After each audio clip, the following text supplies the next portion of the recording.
स्वागत है आपका टेक्निया न्यूज में। मैं अंशिका और वक्त हो चला है आज की 10 बड़ी खबरों। Indira Gandhi national open university ने पढ़ाई पूरी कर चुके स्टूडेंट्स और मौजूदा समय में रजिस्टर्ड स्टूडेंट्स के पास शानदार नौकरी पाने का मौका है।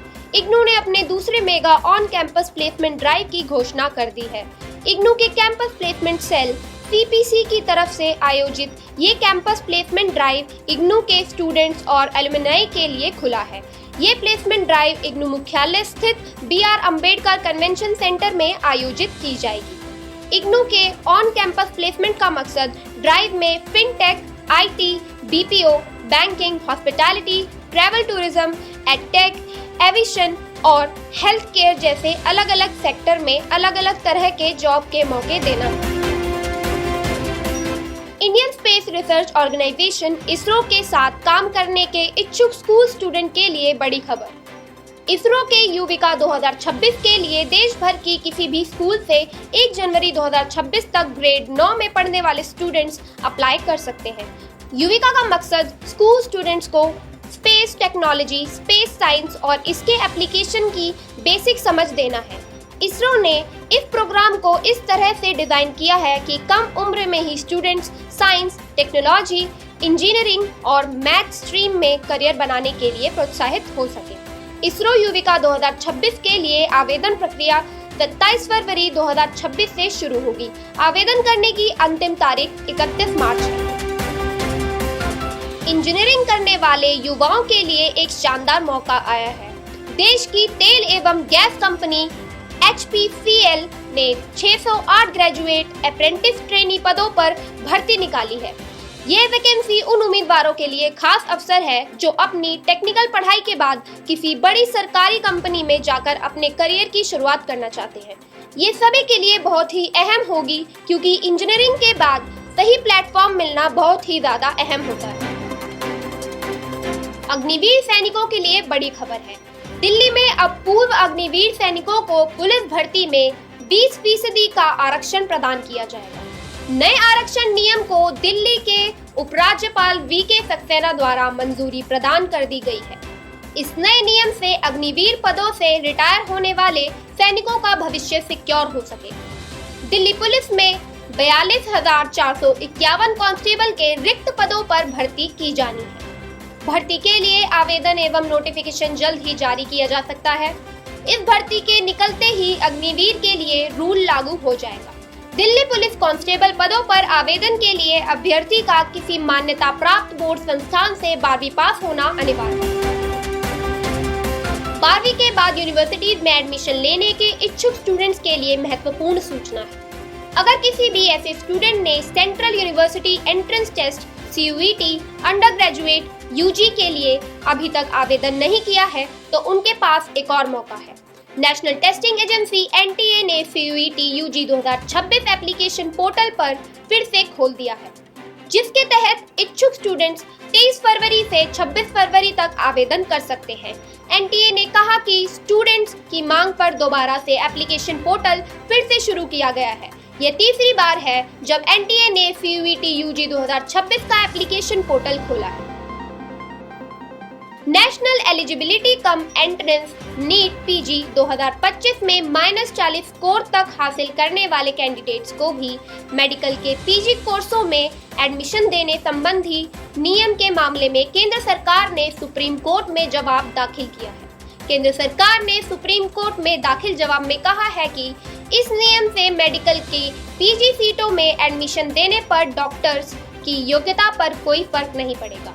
केंद्र सरकार ने शीर्ष कोर्ट से कहा है कि नीट PG न्यूनतम योग्यता को प्रमाणित नहीं करता है। यह मेडिकल की सीमित PG सीटों के आवंटन के लिए केवल एक छटाई तंत्र है। न्यूनतम योग्यता MBBS से स्थापित की जाती है। आर्टिफिशियल इंटेलिजेंस AI की धमक देश दुनिया में दिखाई देनी शुरू हो गई है। माना जा रहा है कि आने वाला समय यानी फ्यूचर AI का ही है। इसको देखते हुए केंद्रीय शिक्षा मंत्रालय भी एक्टिव है, जिसके तहत स्कूली शिक्षा में AI को सिलेबस के तौर पर शामिल किया गया है। लेकिन अब AI सिलेबस को अपडेट किए जाने की कवायद शिक्षा मंत्रालय की तरफ से शुरू कर दी गई है। इसी कड़ी में देश भर के स्कूलों में 2027 से एआई का नया सिलेबस लागू किया जाएगा। इस सिलेबस को national council of education research and training NCERT के 16 मेंबर्स की कमेटी तैयार करेगी। वहीं 2026 से देश भर के स्कूलों में कक्षा 3 के बाद से एआई एजुकेशन दिए जाने की शुरुआत होने जा रही है। राष्ट्रीय शैक्षिक अनुसंधान और प्रशिक्षण परिषद NCERT ने 8वीं क्लास की सोशल साइंस की किताब का दूसरा भाग भी जारी कर दिया है। इस किताब के जरिए स्वामी विवेकानंद, बिरसा मुंडा जैसी महान हस्तियों के बारे में छात्रों को बताया जाएगा। वहीं काला पानी की सजा, कूका आंदोलन, पाइका आंदोलन को भी किताब का अहम हिस्सा बनाया गया है। देश के लिए अपना बलिदान देने वाले ऐसे स्वतंत्रता सेनानियों का भी उल्लेख किताब में किया गया है, जिनके बारे में कम लोग जानते हैं। NCERT के मुताबिक नई किताबों में स्वदेशी विचार को जगह दी गई है, साथ ही क्रांतिकारियों और राष्ट्रवादियों के बारे में तथ्यों को ठीक किया गया है। ऑल इंडिया बार एग्जामिनेशन 7 जून 2026 को होने वाला है। इससे पहले bar council of India BCI ने जरूरी निर्देश जारी किए हैं। ऑफलाइन बार एग्जाम देने वाले कैंडिडेट्स को एग्जाम देने के दिन आसानी से एंट्री और नियमों का पालन करने के लिए कुछ जरूरी गाइडलाइंस को फॉलो करना होगा। इस परीक्षा के लिए आवेदन शुरू हो चुके हैं। 7 जून 2026 को देश के कई शहरों में ऑफलाइन मोड में होगा। कैंडिडेट्स 30 अप्रैल 2026 तक एग्जाम के लिए रजिस्टर कर सकते हैं और रजिस्ट्रेशन में सुधार 1 मई से 3 मई 2026 तक लिए जाएंगे। परीक्षा के लिए हॉल टिकट 22 मई 2026 को बार काउंसिल ऑफ इंडिया.org और ऑल इंडिया बार एग्जामिनेशन.com जैसी ऑफिशियल पोर्टल पर जारी किए जाएंगे। National testing agency NTA JEE main 2026 session 2 के लिए रजिस्ट्रेशन प्रक्रिया को 25 फरवरी 2026 को समाप्त कर देगी। यदि छात्र अपने रैंक को सुधारना चाहते हैं या पहले सेशन में शामिल नहीं हो पाए थे, तो यह आपके पास आखिरी मौका है।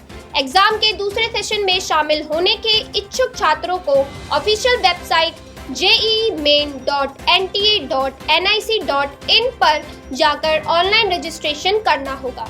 छात्र सेशन 2 के एग्जाम में शामिल हो सकते हैं। साथ ही उनका लास्ट स्कोर दोनों एग्जाम में से बेस्ट स्कोर के आधार पर चुना जाएगा। सेशन 2 के एग्जाम 2 से 9 अप्रैल 2026 तक भारत भर में 2 शिफ्ट में आयोजित किए जाएंगे। इन एग्जाम की पहली शिफ्ट सुबह 9 बजे से दोपहर 12 बजे तक होगी। साथ ही दूसरी शिफ्ट दोपहर 3 बजे से शाम 6 बजे तक। आज के लिए बस इतना ही। देखते रहिए टेक्निया न्यूज और चैनल को लाइक, शेयर और सब्सक्राइब करें।